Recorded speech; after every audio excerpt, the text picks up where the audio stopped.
Hi guys, ang saya. Nandito po ako sa tinatayong Mang Inasal sa Santo Tomas City, Batangas. Located po ito sa Maharlika Highway sa Rotonda area. Malapit po ito sa SM Santo Tomas.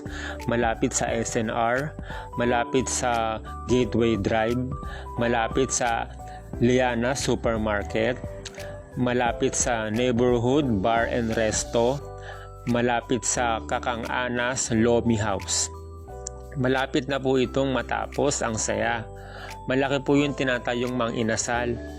May second floor, may malawak na parkingan. Siguradong maraming kakain sa Mang Inasal. Nakakailang kanin po ba kayo sa Mang Inasal?